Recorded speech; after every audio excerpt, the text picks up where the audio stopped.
pessoal, eu sou a professora Natália e no vídeo de hoje nós vamos fazer uma revisão de reações inorgânicas, que é o nosso último tema de Química Orgânica no livro 2. E eu vou começar, a gente vai resolver alguns exercícios, mas eu vou começar falando um pouquinho da teoria só pra gente relembrar, ok? Então, pra lembrar, existem 4 tipos de reações inorgânicas. As reações inorgânicas podem ser classificadas de 4 maneiras. A primeira delas é a síntese ou adição.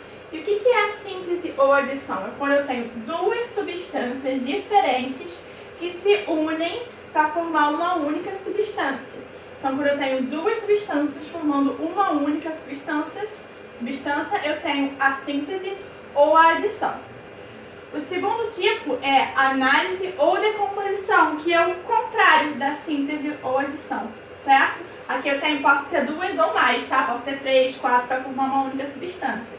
Na análise ou decomposição, eu tenho uma substância que vai se decompor, se dividir em duas ou mais substâncias, ok? O terceiro tipo é a simples troca ou deslocamento. O que é simples troca ou deslocamento? Para eu ter esse tipo de reação, eu preciso ter uma substância simples. O que é uma substância simples? Ela é formada por um único elemento químico, e uma substância composta, que é formada por 2 ou mais elementos químicos, certo? O que vai acontecer? Vai haver uma troca ou dos cátions ou dos ânions, dependendo da reação. Aqui a gente tem uma troca de cátions, dos metais, certo? Formando uma nova substância composta e uma nova substância simples, certo? Então, simples troca ou deslocamento, eu preciso de uma substância simples e uma substância composta, e eu vou formar uma nova substância composta e uma nova substância simples, ok? E por fim, a última reação é a dupla troca. Para eu ter a dupla troca, eu preciso de duas substâncias compostas. E eu vou ter aqui a troca dos íons. Aqui eu estou trocando o sódio pela prata, por exemplo, certo? E vou formar duas novas substâncias compostas. Então, tenho duas substâncias compostas e aqui eu tenho duas substâncias compostas diferentes das do reagente. Então, nesse caso, eu tenho a dupla troca, ok? Agora, quando ocorrem as reações de deslocamento? A gente viu que na reação de deslocamento eu preciso de uma substância simples e uma composta. Então, qualquer substância simples que eu colocar para reagir com qualquer substância composta vai reagir? Vai dar certo? Não, não são quaisquer substâncias que vão reagir. Então, quando elas reagem? Primeiro, vamos pensar quando eu tiver o deslocamento do metal. Quando eu tiver um metal com uma substância simples que vai deslocar um outro metal, ok? Que está na substância composta. Aqui eu tenho a ordem de reatividade. Ó, a reatividade está crescendo para lá. Aqui são os mais reativos, que também são os metais mais eletropositivos, e aqui os menos reativos, que são chamados de metais mais nobres, ok? E o que é essa reatividade? Quanto maior for a tendência do metal doar elétrons, ou seja, maior a tendência dele se oxidar, maior vai ser a sua reatividade. Para a gente entender melhor isso, vamos aqui olhar uma reação genérica, tá? Uma reação geral. Eu tenho aqui um metal A e um metal B que está ligado ao ânion, ok? E se a minha reação ocorrer, o que vai acontecer? Meu metal A era a minha substância simples. Agora ele vai deslocar o metal B. O metal B vai passar a ser a substância simples e o metal A vai estar ligado aqui ao meu ânion, ok? Como que a gente vai perceber isso em termos de doar e perder elétrons? Toda substância simples, vamos lembrar lá das regras de Knox, de número de oxidação. Toda substância simples tem sempre carga zero. Então esse meu metal aqui tem carga zero, certo? Aqui eu tenho um cátion metálico e um ânion, certo? O meu cátion tem sempre carga positiva e o meu ânion sempre carga negativa. Botei aqui o N, porque essa carga pode ser mais 1, mais 2, então botei o N para generalizar. Mas a gente sabe que metal é sempre carga positiva e o ânion sempre carga negativa, certo? Aí o que vai acontecer desse lado aqui? Agora a minha substância B, o meu metal B, ele que é uma substância simples. Então ele que está com a carga zero, certo? E aqui eu continuo tendo o metal com carga positiva e o ânion com carga negativa, ok? Vamos observar o que aconteceu com o metal A. O metal A, ele estava de carga zero e passou por uma carga positiva. Para isso acontecer, ele tem que perder a carga negativa, ou seja, ele tem que perder elétrons. Então, o metal A está perdendo elétrons. E o metal B, que está indo de positivo para zero, está se reduzindo, ele está ganhando elétrons, certo?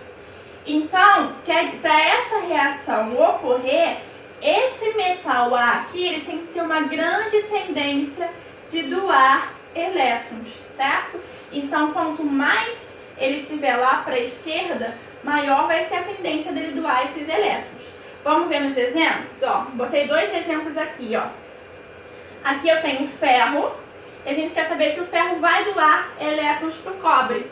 Aí vamos achar que o ferro e o cobre, ó, eu tô aqui com ferro e aqui com cobre. O ferro é mais reativo, ou seja, ele tem maior tendência de doar elétrons.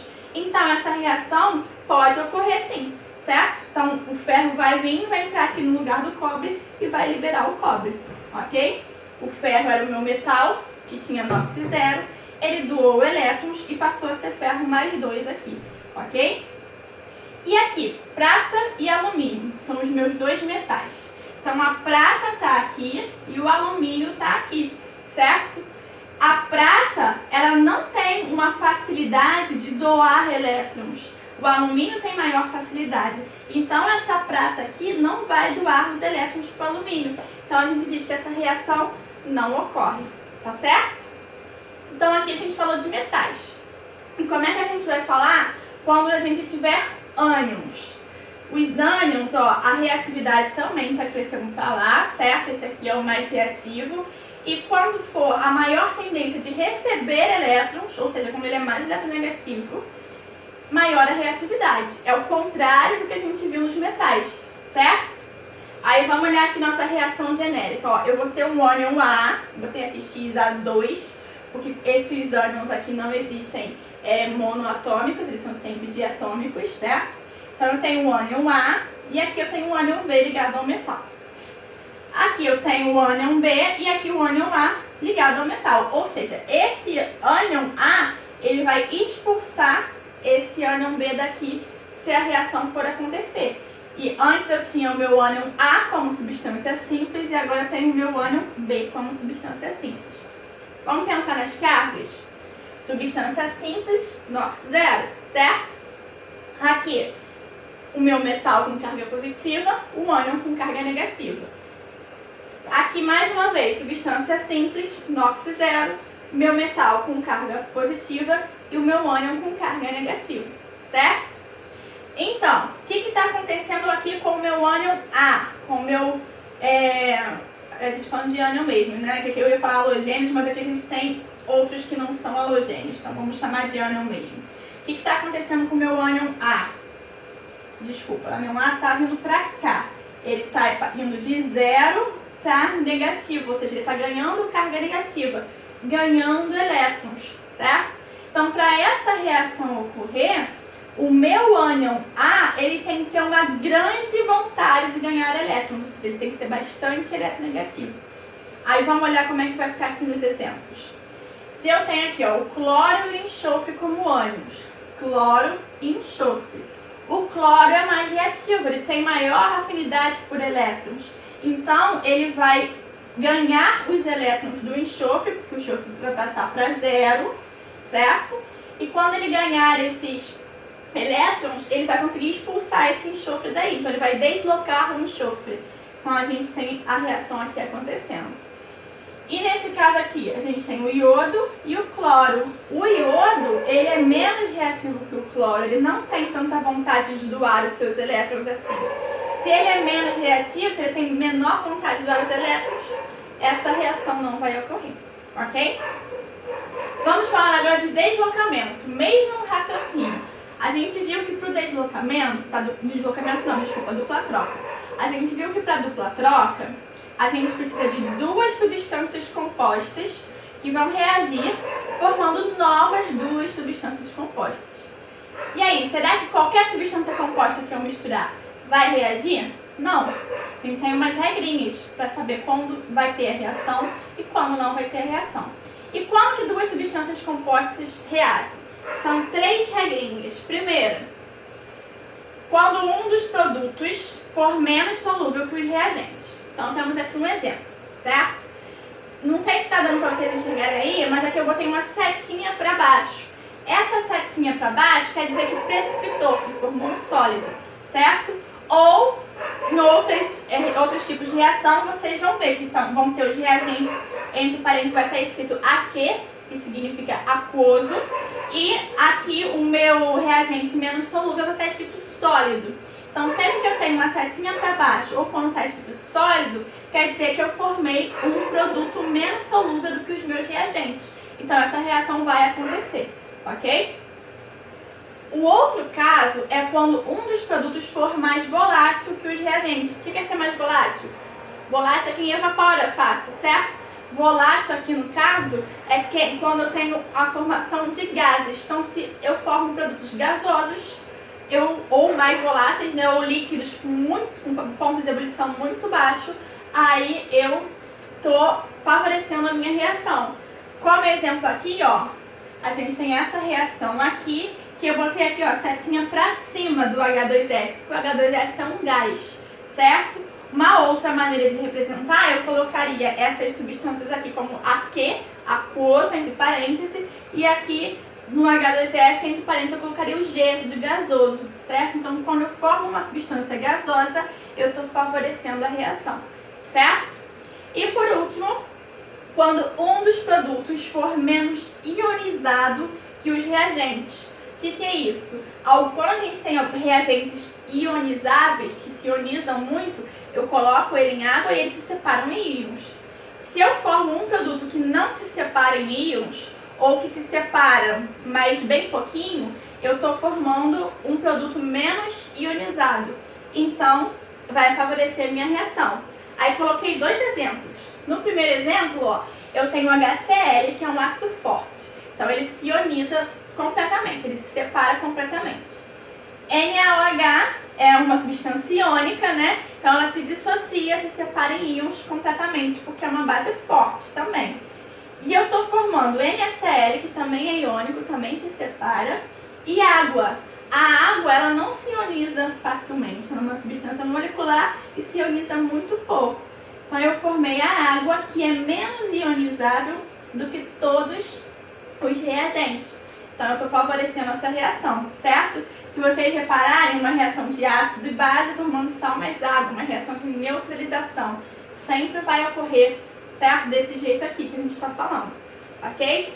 E um outro exemplo, eu coloquei aqui, ó, uma base forte reagindo com sal. Essa base forte vai formar um novo sal e uma base mais fraca. Essa base aqui, por ser fraca, vocês lembram? Ácidos e bases fracas, eles se ionizam pouco, eles não liberam muitos íons. Então, eu formei uma base fraca que é menos ionizada do que a minha base forte. Então, essa reação vai ocorrer, ok? Agora que a gente fez a nossa revisão, vamos resolver alguns exercícios. Vamos pegar a apostila 2. Vamos abrir na página 286 e resolver o número 2. Vamos lá. Considerando a seguinte reação química, analise as assertivas abaixo e assinale verdadeiro se forem verdadeiras, né? V se forem verdadeiras ou F se forem falsos. Então, a gente tem aqui a nossa reação, que é o óxido de cálcio, um óxido básico, formado por um metal alcalino terroso, né? Reagindo com a água e formando base. Uma base, o hidróxido de cálcio. Essa é a característica dos óxidos básicos. Eles reagem com água formando bases, certo? Então, vamos analisar a primeira alternativa. Essa equação, quando balanceada, obedece à lei da conservação das massas. Essa afirmação está verdadeira, porque o objetivo da gente balancear é justamente obedecer à lei da conservação das massas. O que isso quer dizer? Que a massa dos meus reagentes tem que ser igual à massa dos meus produtos. Então, eu tenho que ter do lado dos reagentes o mesmo número de átomos que eu tenho no lado dos produtos. Então, por isso que eu balanceio as equações. Então, essa primeira é verdadeira, ok? Agora, o produto da reação entre o óxido de cálcio e a água é um ácido de Arrhenius. Não, a gente viu que o produto aqui é uma base.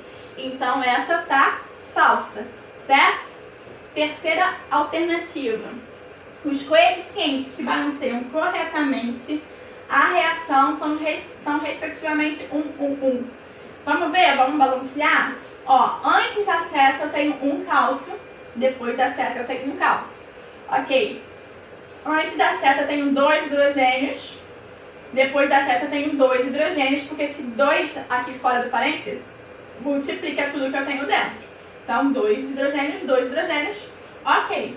Antes da seta eu tenho 2 oxigênios, um aqui no óxido de cálcio e um na água. E também tenho 2 oxigênios aqui depois. Então, essa reação já está balanceada. E justamente com os coeficientes 1. Então, essa aí também é verdadeira, ok? A terceira. Na presença do indicador ácido-base fenolftaleína, hidróxido de cálcio apresenta coloração rosa. O que é o indicador ácido-base? Ele é uma substância que, quando é adicionada em algum meio, alguma solução, ele muda de cor dependendo do pH. Se o pH for ácido, ele apresenta uma cor. Se o pH for básico, ele apresenta outra cor, certo? E cada indicador vai apresentar uma cor diferente. Nesse caso aqui, ele está falando da fenolftaleína, que é um indicador que fica incolor, transparente, em meio ácido ou neutro, e em meio básico fica rosa. Se eu estou aqui com uma substância básica, então quando eu adicionar a fenolftaleína, ela vai ficar rosa. Então aí eu tenho uma afirmativa verdadeira. Terceira afirmativa. A reação apresentada acima é uma reação de decomposição. O que é decomposição? É quando eu tenho uma substância que se divide para formar 2 ou mais. E aqui eu tenho o contrário, eu tenho 2 substâncias juntando para formar uma substância.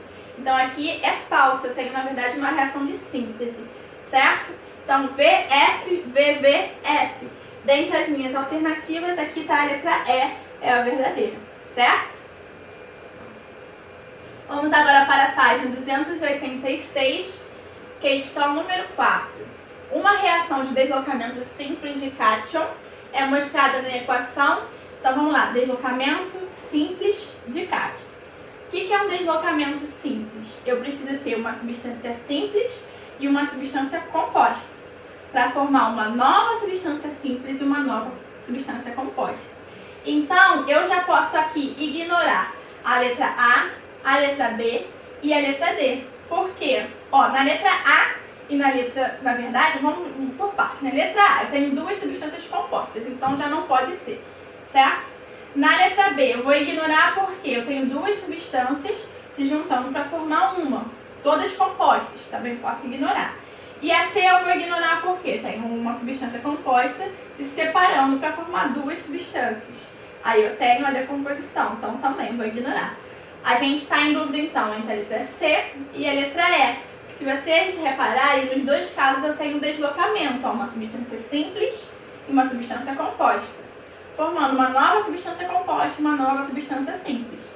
E aqui, uma composta e uma simples, formando uma nova substância composta e uma nova substância simples. Então, como que eu vou diferenciar? Aqui ele está falando de deslocamento de cátion.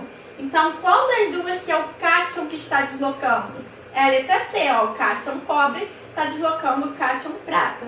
Na letra E, o deslocamento é de um ânion, do cloro pelo bromo, certo? Então, a minha alternativa certa é a letra C, ok? Vamos ainda na página 287, resolver agora a número 6. Na número 6 eu tenho várias reações e eu quero, dada as reações acima, indique a opção que apresenta a ordem correta e suas classificações. Então vamos lá, a gente vai classificar cada uma dessas reações. Então, ó, número 1, eu tenho uma substância simples e uma substância composta, formando uma nova substância simples e uma nova substância composta. Então, nesse caso, eu tenho uma reação de deslocamento, ok? Na substância 2, eu tenho como reagente uma única substância, que está se dividindo em 3 novas substâncias. Então, ela está se decompondo. Aí, eu tenho uma reação de decomposição, que também pode ser chamada de análise, ok? Na reação 3, eu tenho duas substâncias que estão se juntando para formar uma nova substância. Nesse caso, então, eu tenho uma reação de síntese ou adição, certo? Quando duas ou mais substâncias se juntam para formar um único produto, ok?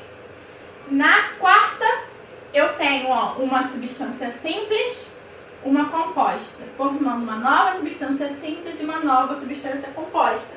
Então, eu tenho o deslocamento, ok? Mais uma vez. E na última, eu tenho uma substância composta reagindo com outra substância composta, formando outras novas substâncias compostas, né? Essa reação, apesar de não parecer, é uma reação de dupla troca. É uma reação aqui entre um ácido e um sal com característica básica. Por que muita gente pode confundir com uma reação de decomposição, mas não é uma reação de decomposição? Para ser decomposição, eu deveria ter um único reagente, tá? E, na verdade, H2O mais CO2, juntos, eles formam um ácido carbônico, certo? Só que o ácido carbônico, ele se decompõe facilmente liberando esse gás, o CO2. Então, essa aqui é um caso atípico de uma reação de dupla troca, porque sempre que eu tiver a formação do ácido carbônico, ele vai se separar aqui em H2O, CO2, ok? Então, é uma reação de dupla troca. Então, a gente vendo aqui entre as opções, é a letra A, que é a resposta correta, certo? Vamos agora na página 287 para o número 8. Ele está dando aí a ordem de reatividade de acordo com a oxidação, certo? É a mesma esqueminha que a gente viu lá atrás. Analisando a série eletromotriz que fornece a reatividade dos metais, assinale a reação que irá ocorrer espontaneamente. Então, a gente tem que ver qual dessas reações aqui vai ocorrer espontaneamente de acordo com a reação. E eu vou repetir aqui, ó. Eu quero que esse metal A, que tem NOx zero, ele vai passar, vamos lá, metal A, NOx zero, metal B, NOx positivo, certo? Metal B, NOx zero, metal A, NOx positivo. Então, o zero vai perder elétrons para ele ficar com carga positiva, certo? Se ele está com carga positiva, quer dizer que ele está perdendo a carga negativa, ou seja, está perdendo elétrons. E para esse metal A conseguir doar elétrons, ele tem que ser mais reativo do que o metal B, certo? Então, para ser mais reativo, ele tem que estar mais para lá. Então, vamos analisar em qual das opções que o metal A, que é o que está sozinho aqui, que é a minha substância simples, é mais reativo do que o metal B, que é quem está formando aqui o meu sal, certo? Então, ó, alumínio e cobre. Alumínio e cobre. A gente já vê que o alumínio é mais reativo, então essa reação vai ocorrer, certo? Ó, prata e ferro. Tem prata aqui, ferro aqui. A prata não é mais reativa, então essa reação não ocorre. Na letra C, cobre e sódio. Cobre e sódio. O cobre não é mais reativo, então não ocorre. Letra D, prata e cobre. A prata não é a mais reativa, então não ocorre. E a última, chumbo e zinco. Chumbo e zinco, mesma coisa. Chumbo não é o mais eletronegativo. Em todos os casos, o único que o meu elemento que está sozinho aqui, a minha substância simples, é o mais reativo é a letra A, em que o alumínio é mais reativo do que o cobre. Então, essa reação é a que vai ocorrer, ok? Vamos lá, página 287, número 10. Completando as equações químicas abaixo e após o balanceamento, assinale o que for correto. Então, aqui eu tenho a reatividade dos metais, certo? Então, a primeira coisa que a gente vai fazer é completar as reações. Reação 1 é uma reação entre base e sal, uma reação de neutralização. Vai formar, entre base e ácido, uma reação de neutralização. Vai formar um sal e água, ok? Então, como é que vai formar esse sal? Lembrando que para formar o sal, vem sempre o metal da base e o meu ânion vem do ácido. Agora a gente tem que estabelecer qual é a quantidade que a gente necessita tanto do cátion quanto do ânion. Então, a gente vai pensar nas cargas. Então, olha só, o sódio, ele está ligado a uma hidroxila, né? Ou seja, a hidroxila tem carga menos 1. Então, a gente já vê que a carga desse sódio é mais 1. Então, o sódio tem carga mais 1. SO4 está ligado a 2 hidrogênios.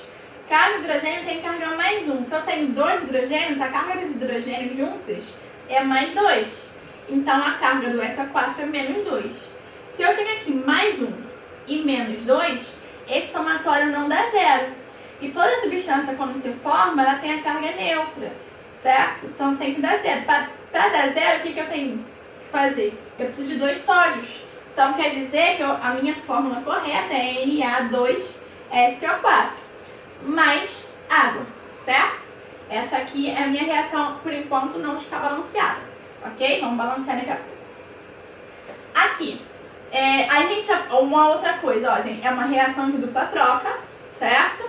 E a gente está vendo que está formando a água, que é uma substância menos ionizada do que a minha base forte e o meu ácido forte. Então, essa reação ocorre, ok? Agora, essa reação aqui, quem que a gente vai comparar? O alumínio, que é o meu cátion, com o hidrogênio. Apesar dele botar a reatividade dos metais, o mais certo seria dos cátions, porque o hidrogênio está no meio, né? E o alumínio, ele é mais reativo que o hidrogênio, ele tem maior facilidade de doar os seus elétrons. Então, ele vai expulsar o hidrogênio daí, certo? Então, o que vai acontecer? Ó? Eu vou ter o alumínio no lugar do cloro. Vamos pensar nas cargas? Ó, alumínio, ele está aqui sozinho, a carga dele é 0. Como é que eu vou saber a carga do alumínio aqui? Lembra que o alumínio tem NOx fixo, é sempre NOx mais 3. Então, a carga do alumínio é mais 3. E a do cloro é menos 1. Então, quantos cloros eu vou precisar para balancear a carga desse alumínio? 3, né? Então, vou precisar de 3 cloros. E eu vou formar aqui, quem vai sair é o hidrogênio. O hidrogênio vai ser minha substância simples. Só que não existe, o hidrogênio não é estável monoatômico, certo? Então, ele vai ser diatômico, ele vai se ligar a outro hidrogênio, por enquanto a reação não está balanceada, tá? E vai formar o H2, ok? Agora, vamos analisar as alternativas. Vamos lá? Ó, na equação 1, forma-se um sal inorgânico. Correto, ó. O sal inorgânico é o sulfato de sódio. Então, essa afirmação tá correta. Na equação 2, a liberação do gás de hidrogênio também está correta. A gente formou aqui o gás de hidrogênio, certo? Na equação 4, vamos lá, o 4 aqui, ó. Olha só a fórmula que ele está dando. NaSO4 e AlCl2 são os produtos das reações 1 e 2. A gente vê que é falso, porque é Na2SO4 e AlCl3. Então, essa é falsa, certo? Agora, ó, já dei um spoiler ali. Vamos voltar. Vamos analisar a 8. Na equação 1, balanceada, verifica-se a formação de 2 mols de água. Então, vamos balancear a equação 1, certo? Então, vamos lá. Vamos usar a reação de neutralização entre ácidos e bases. A gente sempre pode usar a regrinha do macho que vai dar certo. Então, o que é a regrinha do macho? M primeiro de metais, né? Para quem não viu eu explicar essa regrinha, quem tá assistindo as minhas aulas de fisicoquímica. Então, o que é a regrinha do macho? Primeiro eu vou balancear os metais. M de metais, certo? Que é o sódio. Aqui eu tenho 1, aqui eu tenho 2. Então, eu vou colocar aqui na frente o 2 para balancear, certo? Depois eu vou pelos meus ametais, o Ma. Depois do metal vem o ametal, que é o enxofre. Aqui eu tenho 1, aqui eu tenho 1, então tudo bem, tá balanceado. Aí o show agora, carbono, hidrogênio, oxigênio. Não temos carbono, vamos para os hidrogênios. Eu tenho 2 hidrogênios aqui, mais 2 hidrogênios aqui, então são 4. Então aqui eu tenho que ter 4 também. Então eu vou colocar o 2 aqui na frente. E quando eu fizer isso, os oxigênios já vão estar balanceados. Ó, 4 aqui, mais 2 aqui, 4 aqui, mais 2 aqui, então estão balanceados, certo? Aí a nossa afirmação na equação 1 balanceada, verifica-se a formação de 2 mols de água. E a gente viu que é correto. Então, a 1, a 2 e a 8 são as afirmativas corretas, certo? E o nosso último exercício, que eu já dei a resposta, mas vamos pensar juntos ali, tá? A equação 2NaBr mais Cl2, dando 2NaCl mais Br2, conclui-se que, vamos lá, o bromo é mais reativo. Se o bromo for mais reativo que o cloro, essa reação aqui não vai acontecer. Porque para a reação ocorrer, sempre mais reativo tem que ser esse meu elemento que está aqui como substância simples. Então, essa reação não iria ocorrer se o bromo fosse mais reativo, certo? Ocorre uma reação de dupla troca? Não, porque para ser dupla troca eu preciso de duas substâncias compostas como reagente. Quando eu tenho uma simples e uma composta, é uma reação de deslocamento ou simples troca. C. O cloro é mais reativo com o bromo deslocando. Essa é a verdadeira. Ó. O cloro, por ser mais reativo, mais eletronegativo, está lá nos primeiros slides, ele vai expulsar o bromo daí. Então essa é a verdadeira.